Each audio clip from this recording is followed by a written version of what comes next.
no, this is toxicity. That's what y'all love.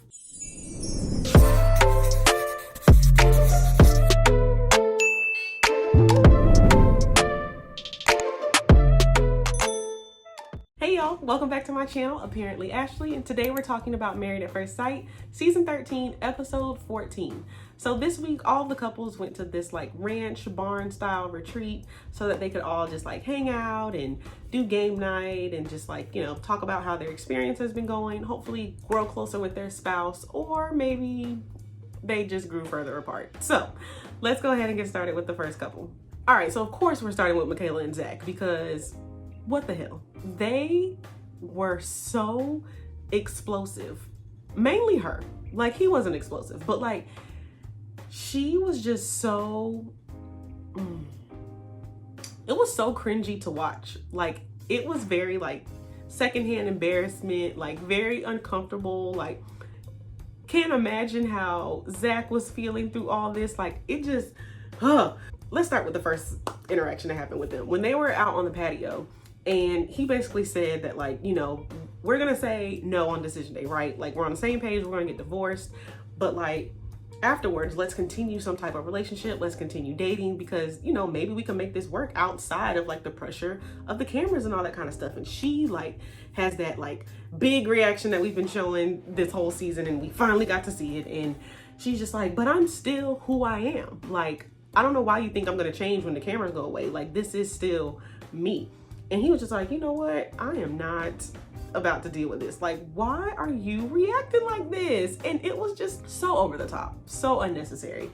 And he was just like, I'm walking away. And of course she was doing all the whole like, okay, bye, good, go, leave. And I'm just like, girl. Bao comes out there and tries to like console her and stuff. And it's just like, like if y'all say y'all love each other, then like, why are you pushing him away and stuff? And I'm like, girl, Bao, they do not love each other. Michaela and Zack, y'all do not love each other. I feel like if y'all loved each other, then y'all would like be accepting of who the other person is. But acceptance is far from where y'all are. Like, I don't know what, this is not love. And then when she was talking about, we just love like a challenge, and so like that's how we're good for each other. No, this is toxicity. That's what y'all love. Like, what is happening? Later that night, Zack was basically like, I'm done. Like, the man is checked out, okay? He's just like, I don't like who I am with you. And I'm like, ooh, that's a real statement. Because people, the way you make people feel, like, they just like, if I don't like the way that I act when I'm around you, I don't need to be around you no more, okay? So he was just like, I don't like this person I am. This relationship just needs to end now. So she was saying like, I wish I would have drove separately because I don't want to ride back home with you in the same car, because I think they're maybe like 2.5 hours away from Houston or whatever, and like I wouldn't want to be in no awkward car ride either. He was just like, well, if you don't want to ride back with me, then like I'm gonna go home tonight. It was this whole back and forth. Like, I'm not gonna get into the weeds of who said what or whatever, but it was just a lot of, well, you can go, well, no, I'm not gonna leave you here by yourself, well, let me call my sister. And at one point the editors were childish, and it was so funny because she was just like, I didn't tell you to leave me. And then they were like, rewind, yes you did. So it was a mess. He ends up packing up his stuff, getting his suitcase, walking out the door, right? And she grabs his suitcase and was like, you're not going anywhere and all this stuff. And I was like, that's when it started getting like crazy to watch, because I was just like, you're making a scene in front of all these people. Like, I know they already heard y'all through the wall when y'all was yelling and fussing and stuff, but like now y'all out in the open in the public and they can really see y'all and hear y'all. And meanwhile Bao is like peeking out the door like, ooh. And I'm like, girl, you're not even trying to be discreet. You might as well open the whole door up, like they can see you. So Zack ends up like going outside, getting in his car or whatever. Well, he tries to get in his car and he's just like, I need to go, like let me leave. And I was like, Michaela, what you about to do? Stand in front of the car to stop him? Like, what are you doing? And she blows up at Ryan. She's just like, you can get in the car with him. And I'm like, Ryan ain't got nothing to do with this, girl. It was just so crazy. I mean, y'all watched the episode, so I'm skipping over a lot of stuff, but like, it was wild, okay? If they remain together after this, then I don't know anything about relationships. Like, it was just so bad. Anyway, they end up leaving the retreat early. Obviously he leaves that night and she ends up getting picked up by her sister the next morning. So like, y'all let me know down below, like, what was your reaction when y'all were watching that scene? Like, was it uncomfortable for y'all? Like, was it cringy? Did you feel bad for Zack? Did you feel bad for Michaela? Like, y'all let me know down below. All right, let's move on to Brett and Ryan. So this was the most we got out of them ever, okay? The most Brett done talked, the most Ryan probably done talked, the most they have talked to each other. Like, we got a little bit of progress from them, but not really. So Brett basically brings up this conversation about them being just friends or like focusing on their friendship. She like wanted some clarity on that statement, and he was just like not being direct with her at all. Like, he was like, well, I already told you, if these feelings aren't developing for me, then like I can't just act a certain way that I don't feel. Like, my actions should speak louder than my words. Essentially saying that like, if I'm acting like your friend, then that's all I want to be.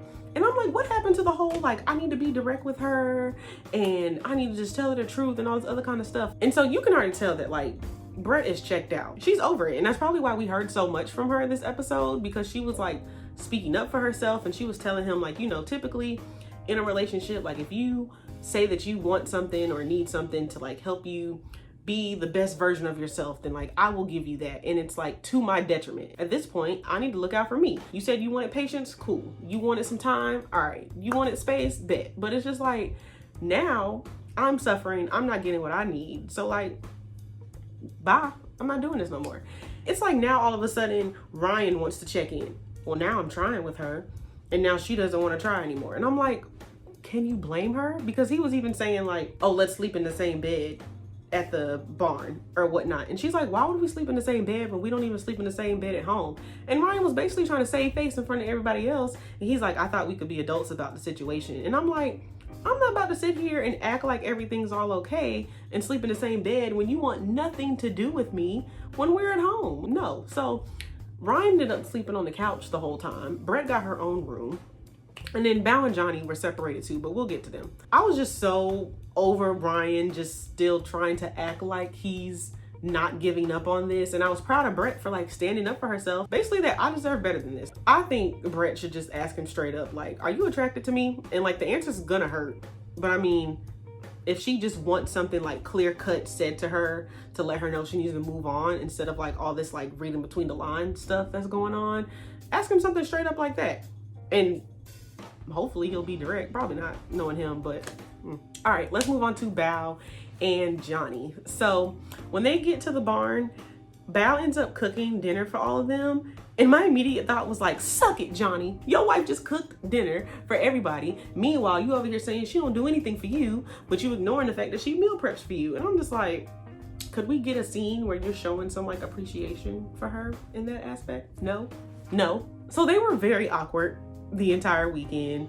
Johnny was like, I'm trying to spend as little time with Bao as possible. Like, I don't want to bring down the mood of the other couples. I don't want to argue, all this other kind of stuff. And I'm like, that's very counterproductive to you also wanting to work on your friendship. Like, yeah, let's work on our friendship in separate rooms and without speaking to each other for 3 days. Smart. I felt like even though he was trying not to bring down the mood, he was still bringing down the mood by like not really being part of the group. Like, Bao, Johnny, Brett, and Ryan all went ski shooting. Johnny wasn't even talking to Bao. He was over there having a conversation with Brett, and he was just like, I'll just sit in the golf cart. I'll be fine over here. And I'm just like, stuff like that is what makes things awkward. Like, if you truly don't want to bring down the energy of a group, or like just want to focus on having fun, then you would more so act like everything's okay, not like be a freaking weirdo, you know? So yeah, nothing else really happened with them. They just made it very clear that they are not in a good spot. And also, Bao was saying at one point that like she's kind of jealous of the other couples, like Michaela and Zack and stuff. And I was like, girl, like, you think they're in a good place, but clearly you saw otherwise what happened later. But like, I know this show breeds like comparison because you have to talk about like what's going on with other couples and your arguments and your highs and lows and all this other kind of stuff. But like, do not think that like you're the only person going through some bad stuff. Girl, you don't know what these couples going through. All right, let's move on to Myrla and Gil. I don't have much for them. It's still the same conversation about like Myrla being very particular about how she likes things. I don't like how Gil calls her a brat. I don't like him saying brat or tantrums. It just gives very like childlike vibe. You could argue and say that like, well, she acts like a child when she does that, but like, I don't know, she a grown woman. Don't call me a brat. Don't say I'm having a tantrum. When he said it, she received it well. She literally said, I received it. Oh, because they went horseback riding and she was like, oh, it was fun, but I just wish it was longer and I wish we went faster or whatever. And so she does always have something negative to say. So like, of course I get where Gil's coming from. Like, could you ever just be like, that was fun, full stop, you know? And so she said like, you know, I'm receptive to this, like I'll work on it because like I'm learning marriage is all about compromise. Very good, healthy conversation. Oh, and he was also saying how like a big difference between them is how he feeds off people's energy, whereas like she doesn't, obviously, and basically saying like he's an extrovert, she's an introvert and stuff.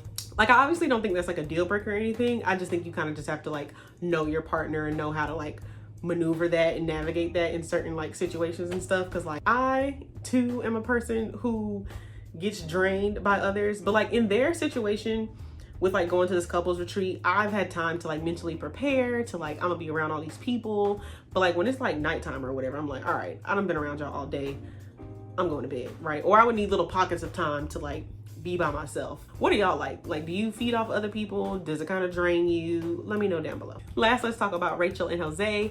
Literally have nothing for them. They talked about how disagreements are going to happen, but let's just make sure we're not being petty or vindictive when doing so.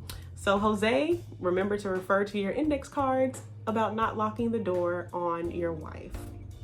All right, y'all, that wraps up my reaction to Married at First Sight, season 13, episode 14. If you're not already subscribed to my channel, go ahead and hit that button below and give me a thumbs up while you're down there.